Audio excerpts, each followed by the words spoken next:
Hello everybody and welcome to the Whiskey Dictionary. Tonight I'm going to be talking about a bourbon, which I know you've all really wanted me to get back into after the whole Game of Thrones thing and the Irish whiskey thing. I figured I would treat you guys to a bourbon. So this is Balcones Texas Pot Still Bourbon, and many of you I know live in Texas and have been asking me to cover this for a really long time. So made a lot of sense to me to jump back into this one. In 2008, a guy named Chip Tate decided to start a distillery.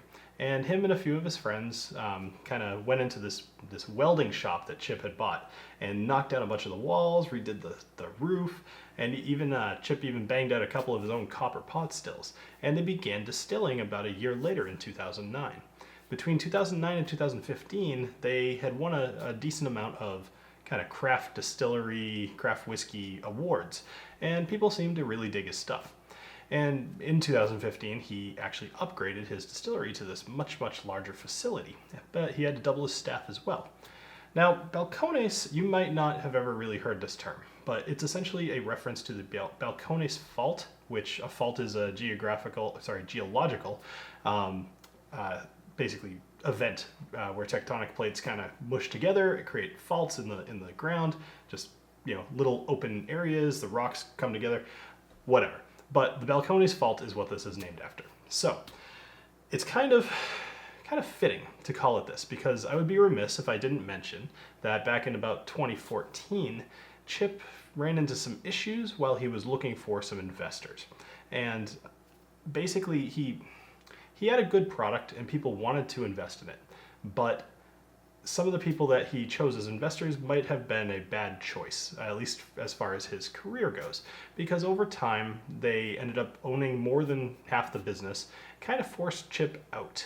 And people will tell you that Balcones hasn't really been the same. They changed the flavor of the whiskey a little bit, and people kind of got really upset about this. They really backed Chip because he had created this awesome thing.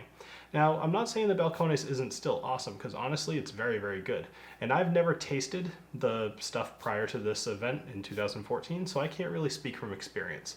All I saw while doing research on this episode was a lot of people were very unhappy about the way this whole thing transpired. So, either way, I'm not a journalist, just figured it was worth mentioning. If you are interested, you can look into it yourself.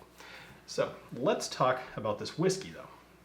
Now, this is one of the rare craft distilleries that doesn't use MGP whiskey, and in fact they never have, but they do in fact have lots and lots of variety.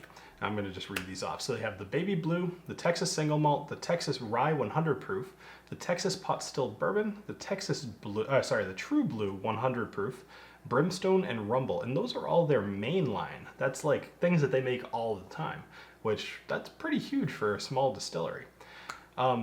This whiskey is made out of 4 different grains, a 4-grain mash of roasted blue corn, Texas wheat, Texas rye, and malted barley.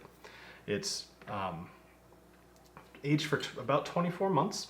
It is aged in brand new oak barrels, and it is bottled at 46% ABV. It's non-chill filtered, no color added, all that good stuff. So let's go ahead and give it a taste. Or a nose, I should say.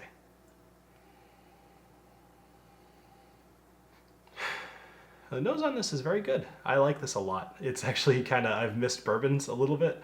Obviously I've drank them since the last time that you guys have seen me review a bourbon, but honestly not that much. I've been doing a lot of recording. So you're getting a little bit of toasted oak, although I will say that the main thing here is kind of a caramel apple sweetness that you're getting. It's actually a very heavy sweetness, and a lot of that has to do with how much corn is in this. You get a little bit of a buttery, kind of like a buttery toast or buttery bread. I'm gonna go bread instead of, I know that toast and bread are like the same thing, but it doesn't smell toasted, if that makes any sense. And then let me see. There's a lot going on in here. If you ever get this yourself, this is one that if you buy, I would encourage you to put your own kind of tasting notes in the comments below, because there's a lot going on in here that I personally can't identify. And I've been doing this for a long time. I'm going to throw graham crackers in there as well, kind of like a honey graham cracker, because I think that that's adding to it. All right, let's go ahead and give this a taste. Cheers.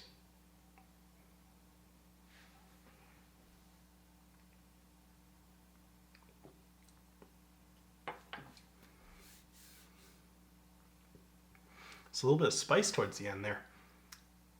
All right. On the forefront, right as soon as it hits your lips, you're getting kind of a taste of pecans. And it's very, very good. I think that has a lot to do, even though I wouldn't typically describe a pecan this way, what is giving me that flavor is a mixture between this like sweetness and this viscosity thing that almost gives a nutty flavor. And I know that when I say it out loud, it doesn't make that much sense, but it tastes a little bit nutty, kind of like a pecan.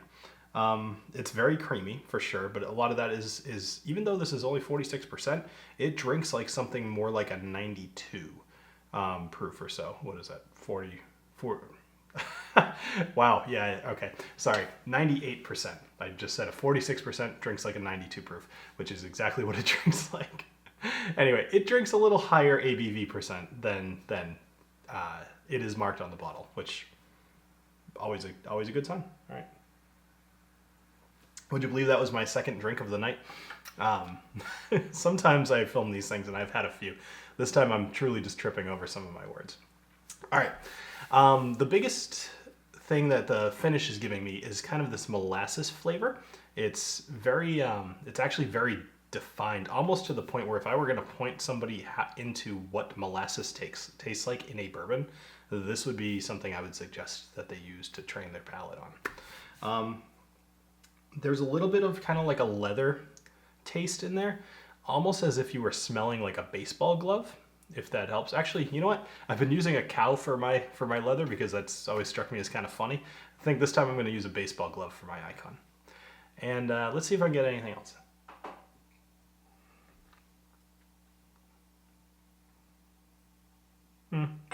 That's about it. There's a spiciness that you would typically get with a rye, although I do not believe that there's any rye in here. Let me double check those ingredients. Oh yeah, Texas rye. Okay, perfect. So there is a rye taste in here for sure. Okay, let's go overall. This is an interesting bourbon. I do like this. I'll just kind of come out with it. To me, this is a buy it. I think that if you see this, especially because I think this is about $30 to $35, very inexpensive for a craft whiskey. I would give this a buy it for sure.